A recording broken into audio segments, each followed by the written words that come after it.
Yeah. I love that video. I had to share it because the next uniform he puts on is going to be this one. Tomorrow night, Joe Burrow becomes a Cincinnati Bengal. I cannot wait. I'm so excited. All right. Got an article here from CBSSports.com.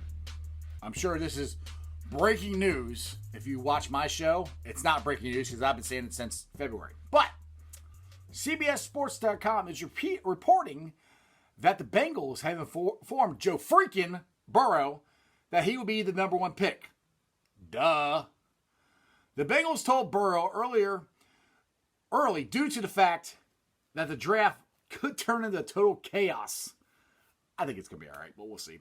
Since it's being conducted in a virtual setting for the first time in NFL history. I think it'll be all right, but I mean, Y2K happened and that didn't screw anything up, so why can't we do a virtual draft without anything getting screwed up? But we'll see.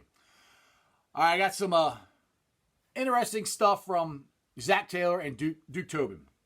Okay, during an interview this week with ESPN, Bengals coach Zach Taylor said the team has been extremely impressed with Joe Burrow. We feel very comfortable with him as a prospect. Taylor said we talked to a lot of guys, but certainly formed a really good relationship with Joe and have been really impressed with everything we've seen from him. Now, as you know, with the coronavirus going on, nobody can go anywhere, so the NFL has let teams do up to 3 video conferences per week with the players. I'm sure, and I know the Bengals have used pretty much all of them with Joe, hopefully installing the offense. That would be great. Now, this is Taylor again. Talk about Joe Burrow. He's as advertised. All the things we've heard about him, we saw from our first meeting with him. And we've gotten to know him over the last couple of weeks. Like I said, so from everything I'm reading, everything that the Bengals have said, they're very impressed with Joe Burrow. Very, very impressed. Now, this is I really like this statement that should be GM. He is the GM, Duke Tobin, for the Bengals. They might just give him the title. Said about Joe. What we believe and what we know is that he's gotten real leadership qualities. He's gotten real football intellect. I think the game is extremely important to him. He loves the challenge of preparation for the game. That's very important. Which is a mark of a lot of good/great players. You've really got to love the grind in preparation for a game. And there is a grind. You really have to thrive off of that. Those traits come across when you visit Joe. Now, my take on that is, what it means the grind. It means preparing for a game, doing video prep, watching, the defense that you're going to play this week, watching what you did last week, trying to soak up all the knowledge to help you get better.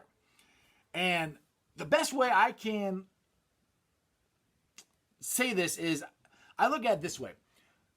Back in 1998, the number 1 and number 2 picks were Peyton Manning and Ryan Leaf. Okay, Ryan Leaf was taller, bigger, faster, had a stronger arm than Peyton Manning. He had all the physical abilities that Peyton Manning didn't have.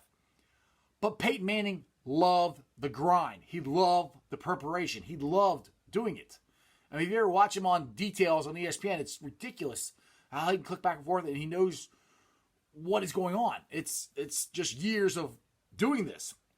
Ryan Leaf didn't have to do that. Never had to do that in his life. He was always bigger, better, faster, stronger than everybody. So when he finally got to the NFL and he failed, he didn't know how to handle it. Now, Joe Burrow, I'm not saying Joe Burrow is going to be Peyton Manning. I'm just saying the quality, the traits that he has as far as the preparation of the grind is what these great quarterbacks have. And the thing is, Joe, Ryan Leaf, like I said, when he had his first failure, he kind of went downhill after that. Joe Burrow, this past year is the first year since he's left high school that he's gotten praised, that he's a really good quarterback. Other than that, he went to Ohio State and he got buried there. Then he tried to transfer. He almost came to Cincinnati. He decided to go to LSU. He had to win the starting job there. So nobody gave Joe anything. The man has had to work for everything that he's gotten. Now, it all came together this past year. But to me, that goes to what Duke Tobin just said, that Joe loves the grind. And the thing is, nobody grinds any harder than Tom Brady. Now, Tom Brady has, this is where, to me, I'm not saying Joe Burrow's going to be Tom Brady, but Joe Burrow can have that chip on his shoulder like Tom Brady did because nobody ever gave him anything. He had to earn, he had to fight, he had to scratch for everything that he's gotten. And to me, those are great things that you want. Now, people say, why don't we you could tank and try to get Trevor Lawrence next year. I'm not saying anything bad about Trevor Lawrence, but when has Trevor Lawrence failed? Yeah, he got beat by Joe Burrow, but he played good, Now we'll see what happens this next year when he comes back. But Trevor Lawrence, he hasn't, not that he doesn't work, but for guys who it always comes easy, it depends on how they react when they fail for the first time. Joe Burrow's failed. He went to Ohio State. He failed. It didn't work out. He wanted to go to Nebraska. To begin with, he didn't get a chance to go there. They didn't offer him a scholarship. So he didn't go to the college where he actually really wanted to go. He went to Ohio State. He never got to play. Failure. What did he do? He turned around and he went to LSU. And nope, he didn't do great his first year, but he got better. He got a lot better. He didn't fail his first year. He just wasn't as great as he was the second year. So, to me, he's got a chip on his shoulder. He loves the grind. He loves to do the work. Those are all things that you want in a quarterback. I mean, the guy who's the leader of your football team, you want him to be the first one in the door and the last one to leave. Michael Vick, ESPN did a thing on him where he never had to study. He was always faster and better than everybody else. Even when he got in the NFL, he was just a genetic freak. But when he got back after his jail sentence, he actually had to work and he had to study. He was willing to do that. But that helped him prolong his career. This is Tom Brady, the reason he can still play at 40-something years old, because he grinds more than anybody else. You don't think I think he has to grind more now than he did in his 20s. So, you want a guy like that. You want Joe Burrow. If you watch the national championship game, because they replayed it a couple weeks ago, almost every throw he made, not all of them, but 90% of them were right there. There was a touchdown, should have been another touchdown, that they had where it wasn't Joe's fault. The wide receiver just dropped it. Joe dropped it. The cornerback is right here. He dropped it right there. And the guy just dropped it. You couldn't have put it any better. You couldn't have handed it to him any better. So, and that's all from the grind, from knowing what to do, So, yes, I'm very excited. And I think we got ourselves a potentially all-time quarterback in Joe Burrow. I may be wrong. I don't think I am, though. All right, this show and every show is brought to you by T Properties. T Properties, quality housing for quality people. Check out their website at www.tpropertiesllc.com for all your rental property management needs and your rental needs. All right, I got to say something about the Tampa Bay Buccaneers. I don't know if you guys noticed or not, but my wife is from Florida. So, our family's from Florida.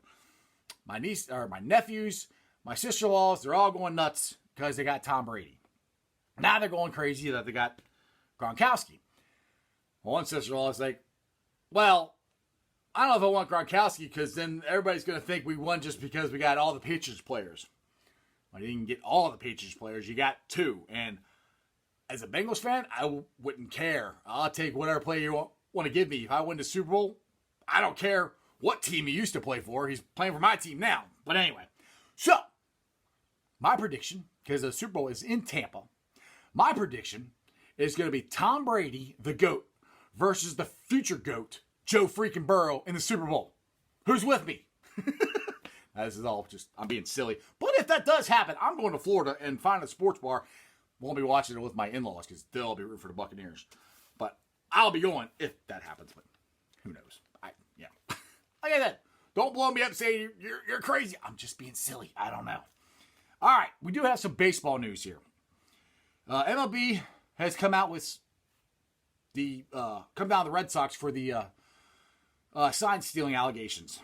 Ken Rosenthal from the MLB Network says that the Red Sox are going to lose a second-round pick in 2020.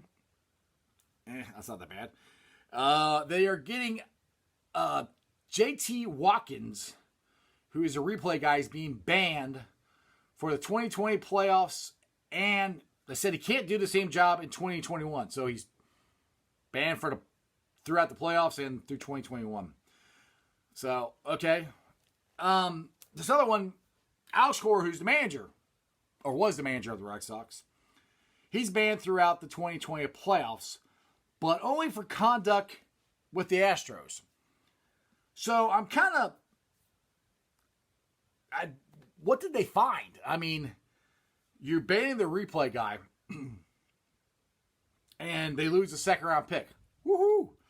Alex Cora, who already stepped down as manager, he's banned for the rest of this year when the season starts, but he's only banned for the stuff he did with the Astros.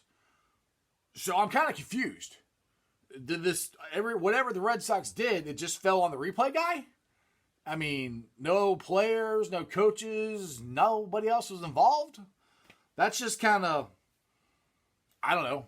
It doesn't make sense.